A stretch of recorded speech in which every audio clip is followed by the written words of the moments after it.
What if I told you that heaven's most powerful creatures look nothing like what you've been picturing your entire life? Forget the pretty humans with white feathery wings. Forget the glowing halos and gentle smiles. What you're about to become has hundreds of eyes, multiple spinning wheels, and makes grown prophets collapse in terror just by showing up.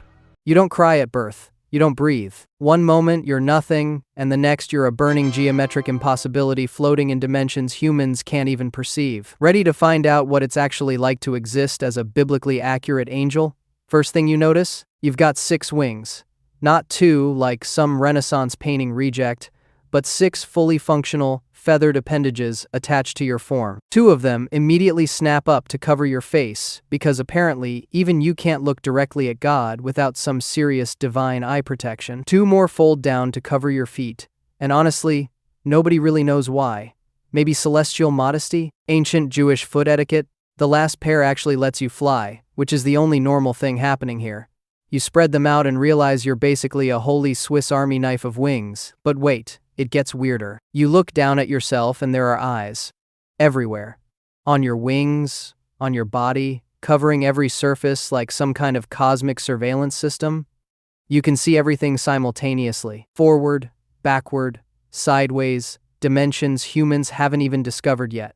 It's like having a million browser tabs open at once, except each one is streaming reality in ultra-high definition. You try to blink, and it takes about 3 minutes, because you have to coordinate roughly 800 eyelids. Your peripheral vision doesn't exist because everything is central vision now. This is fine. Everything is fine. You're a serif, one of the highest-ranking angels in the celestial hierarchy.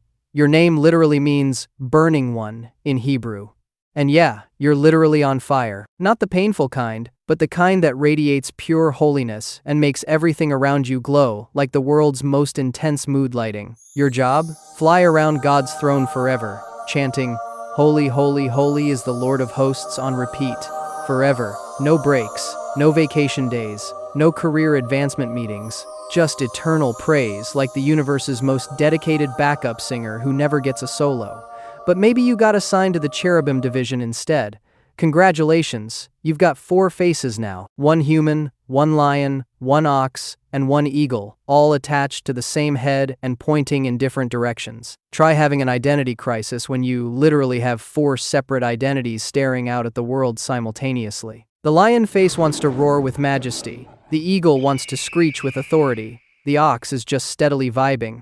And the human face is trying to process how any of this makes anatomical sense. Your body sparkles like burnished bronze, your legs are completely straight with hooves like a calf, and you move like a flash of lightning across the heavens. You don't turn around, you just go. Any direction. Instantly. Because with 4 faces, you've already got eyes on everything that could possibly happen. Speaking of eyes, let's talk about your fellow angels, the ofanim. These guys are literally wheels.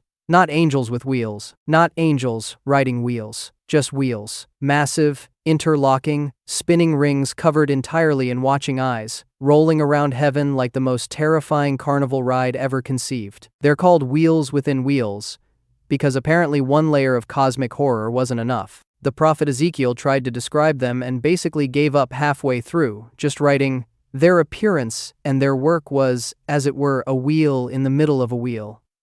Thanks, Ezekiel. Very clear. When they move, they don't rotate like normal wheels. They just phase through space because normal physics looked at them and said, absolutely not. We're not getting involved. Your first assignment might be guard duty at the Garden of Eden. After those 2 humans decided forbidden fruit was worth the gamble, someone's got to make sure they don't sneak back in for seconds. You stand there with a flaming sword, spinning in every direction, basically becoming a celestial blender that screams, "The tree of life is closed permanently. Please direct all complaints elsewhere." It's not glamorous work, but it's honest work that lasts for thousands of years until the garden fades from human memory. Or maybe you get messenger duty. This is where things get genuinely interesting, because every single time you show up to deliver a divine message to a human, they completely lose their minds. You materialize in front of some shepherd tending his flock at night, and before you can even open your mouth to say, "Greetings, favored one," he's face down in the dirt, trembling like he's just witnessed the end of the world. Which, from his perspective, he kind of has. You're a burning, many-eyed, multi-winged entity that just appeared out of thin air, glowing brighter than the sun. Be not afraid. you say. It's basically your catchphrase at this point. You say it so often it might as well be tattooed across one of your many wings. The phrase shows up over 100 times in scripture, and most of those instances involve an angel having to calm down a human who just saw their true form. But here's the thing. Telling a human not to be afraid while you're standing there with 4 faces, covered in countless eyes, and radiating holy fire hot enough to melt bronze is like a great white shark telling a swimmer to relax and enjoy the water. The intention is nice, but the delivery needs serious workshopping. You start keeping count of terrified reactions. Zechariah in the temple? Absolutely terrified. Struck mute for 9 months. Mary at the Annunciation? Terrified, but handling it remarkably well. The shepherds at Bethlehem? So terrified the sky filling with your colleagues had to collectively tell them to calm down. Daniel after his vision? So terrified he couldn't move, eat, or function properly for days, his face turning deathly pale. You're starting to develop a complex about your appearance. Gabriel has it slightly easier.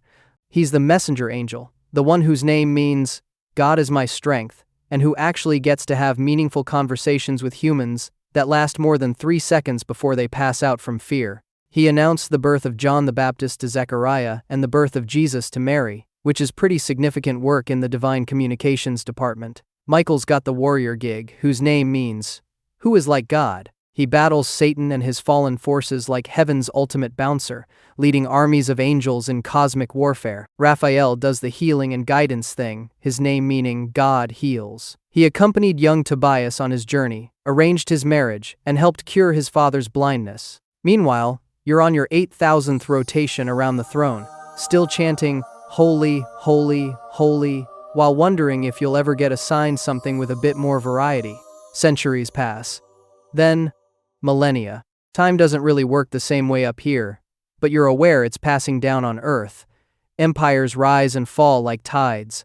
Languages evolve and die. Humans invent increasingly creative ways to depict you in art. At first, they get it somewhat right. Lots of wings and eyes and fire and wheels.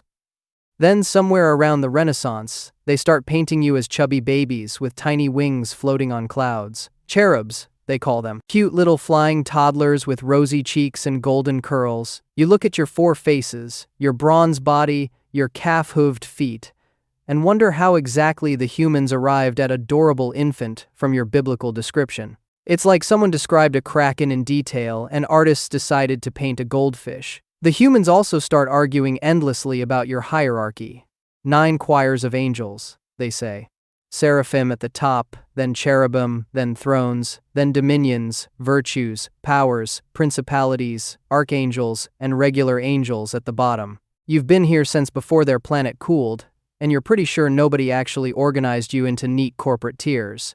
But humans love a good org chart, so you let them have it. Modern times arrive, and suddenly you're a meme. Biblically accurate angels, they call you online, posting artistic interpretations of wheel creatures covered in eyes with captions about how terrifying you look. On one hand, it's genuinely nice to finally be depicted correctly after centuries of cherub baby nonsense. On the other hand, the comment sections are full of people saying they'd rather meet a demon than deal with your visual situation. Rude, but honestly understandable. You didn't choose this aesthetic. You were created this way by divine will, and frankly, you think you pull it off pretty well considering the cosmic circumstances. Your existence continues, eternal and unchanging. You've been praising, protecting, and occasionally traumatizing prophets for longer than humans have been walking upright. You've watched their entire civilization develop from nothing. From cave paintings to smartphones, from stone tools to space stations. They still haven't figured out what you actually look like, despite having written descriptions sitting right there in their own religious texts. They'll draw a pretty person with bird wings and call it an angel, completely ignoring the part where Ezekiel described you as a burning wheel made entirely of eyes. The irony isn't lost on you. You're an immortal being of pure divine light, present at the creation of the universe itself, wielding cosmic power beyond human comprehension. And your main job is still essentially singing backup vocals for eternity while occasionally getting dispatched to Earth to accidentally traumatize some poor farmer who was just trying to mind his own business with his sheep. But hey, at least you have a recognizable body shape. Those ofanim guys? They're just spinning wheels covered in eyes, rolling through heaven for eternity. You'd feel bad for them. But they seem weirdly content about the whole situation.